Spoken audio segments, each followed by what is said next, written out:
E a Vera Paiva deu uma entrevista para o ICL Notícias, que eu queria trazer para vocês também.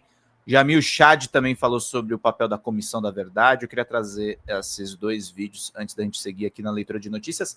Agradecendo muito aos R$300 de contribuição de hoje na live, gente. Vocês são sensacionais. Vamos ver juntos aqui esse trechinho.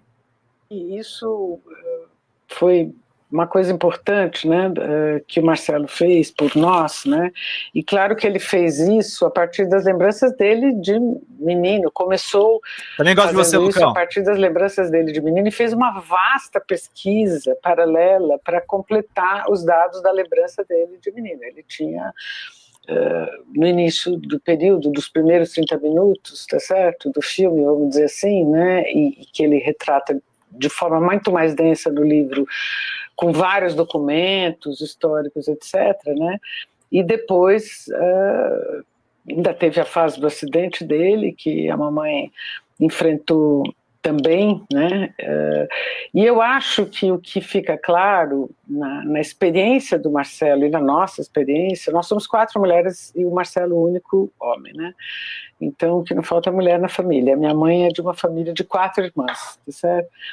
E, por um lado, isso, por outro, se você olhar para o lado, quem resiste no cotidiano, quem enfrenta essa violência no cotidiano, né, são as mães da Praça de Maio, que são as mais famosas mães, ou avós, né, e no Brasil também tem as mães de Maio. Não sei se vocês lembram disso, tá certo? Daquele massacre exatamente, que teve aqui em São Paulo. E tem as mães de Acari, e tem as mães de Paraisópolis. E eu, que trabalho bastante na periferia e trabalho nessa comissão faz tempo, e nesse tema nunca deixei de trabalhar, desde a época que eu era estudante do DCLV da USP, que coitada da mamãe, coitada não, ela tinha pedido para a gente não se envolver, mas acabou no DOPS também, né, nos nossos depoimentos, né, a gente foi eu não fui presa nem torturada, mas fui detida várias vezes, ela teve que enfrentar Fleury, enfrentar a cara do Fleury, o Erasmo Dias, vários monstros da repressão durante os anos 70. Ela segurou firme, né, como mãe, né, e como mulher. E eu acho que o Marcelo fez uma homenagem justa, né, para as mulheres latino-americanas, eu não acho que são só as brasileiras, né, que é quem segura essa onda, é quem, de fato, refaz, né, o bordado e o traçado, tá certo, para manter a família junto, o bordado e o traçado da resistência cotidiana, do boca a boca, de conversar na rua com os outros, e mantém viva essa resistência à violência de Estado no Brasil. Não que não tenha um monte de homens fazendo isso, tá certo? Mas o cotidiano, né, o quem faz esse trabalho, né, capilar, né, é muito baseado no trabalho cotidiano das mulheres. Desde o início da resistência, quando a gente tinha um movimento contra a fome, tá certo? Um movimento vários nos anos 70 e 80 que eram liderados por mulheres, além de alguns bons homens, né? É isso aí, Veroca Paiva, dizendo sobre a resistência feminina. Por isso que é importante, gente, a gente também ser antimachista, embora o machismo seja estrutural. Já viu o Chad falando do papel da Comissão da Verdade? Vamos ver juntos aqui, que é bastante importante isso. Comissão da Verdade isso, do governo Dilma. Tenha dito, por conta da Comissão da Verdade, tive... Aí a fala do Rubens Paiva é isso, ele diz, tenha dito, por conta da Comissão da Verdade, tive elementos para escrever o livro, ainda estou aqui. E agora temos esse filme deslumbrante. A Dilma pagou um preço alto pelo necessário resgate da memória. É isso que você está falando, Rodrigo. Aí ele estava falando ali em cima de um outro post, tweet, né, do Leandro Yamin, que também é jornalista, sobre o filme Ainda Estou Aqui, uma única nota, Dilma Rousseff. Obrigado pela Comissão da Verdade, por tanta coragem e dignidade para mexer onde o Brasil nunca mexeu, porque de fato era considerado um vespeiro que ninguém queria colocar a mão. Né? O Jamil deve saber disso, né? Nos bastidores os militares falam, né, que assim, houve uma virada ali, depois que a Dilma instala a Comissão da Verdade, é que eles tomaram a decisão de vamos voltar a disputar o poder, o coração do Estado, né? E aí insuflam a candidatura do Jair Bolsonaro. E você tem a politização das tropas. Sim.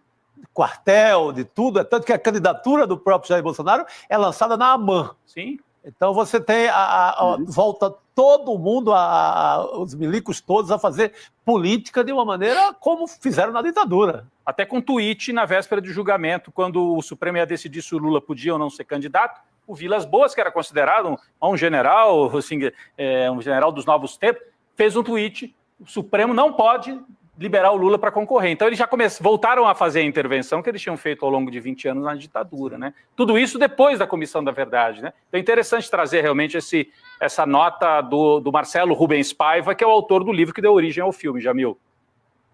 Olha, Rodrigo, eu fui um dos investigadores da comissão, né? A comissão teve, além dos integrantes, claro, aqueles nomes muito conhecidos, eu e vários outros éramos os pesquisadores, aqueles que iam atrás dos documentos, aqueles que iam atrás dos arquivos. Me coube um trabalho que eu, sinceramente, vi com muito interesse, que era ver os arquivos no exterior, ou seja, o que é que existia no exterior em relação ao Brasil. E no meu caso específico, foi buscar os arquivos que estavam na ONU, arquivos do Acnur, outras entidades internacionais. E ali ficava muito claro naqueles arquivos que foi uma operação do Estado brasileiro.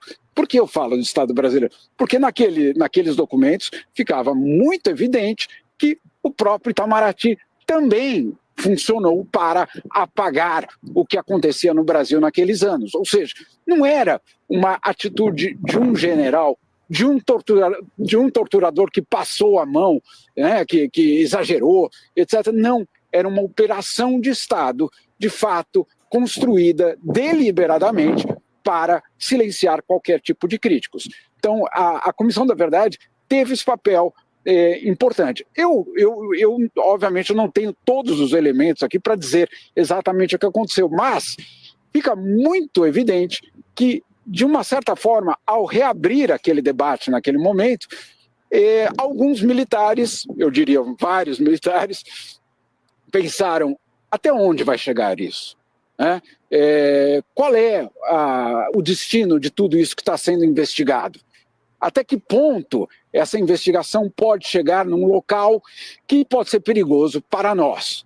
Né? Então, claro, obviamente teve um impacto, sem dúvida, nessa transição, vamos dizer assim, desses últimos 10 anos conturbadas, golpes, etc, etc. Então, sim, é uma história, por isso que eu insisto, Chico, Gabi, Rodrigo, por isso que eu insisto, essa não é uma história do passado da política brasileira, essa é uma história contemporânea da nossa geração.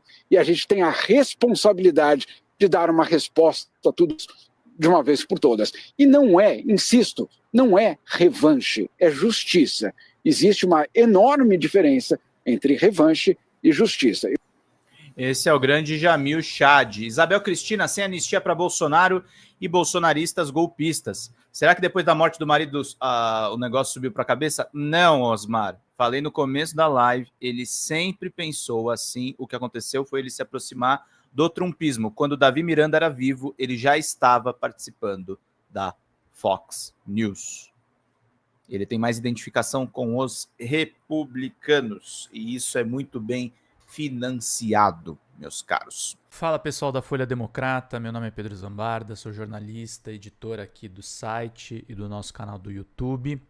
Nós estamos passando por uma mudança dentro do nosso canal do YouTube e a gente precisa muito que vocês contribuam no folhademocrata@gmail.com, que é o nosso Pix, porque nós estamos desmonetizados e as lives continuam precisando da contribuição do público para a gente poder manter os trabalhos meus, dos sócios e dos nossos editores de vídeo. Nós temos uma pequena e aguerrida equipe de guerrilha. Qualquer contribuição, em qualquer horário vocês podem contribuir. Nas lives a gente vai continuar pedindo a contribuição de todos vocês, mas a gente faz um apelo especial em vídeo para que vocês se sensibilizem com o nosso trabalho, com as reportagens e com as lives que a gente grava. Tudo em nome de vocês terem uma boa informação, gente. Até mais. Tchau, tchau.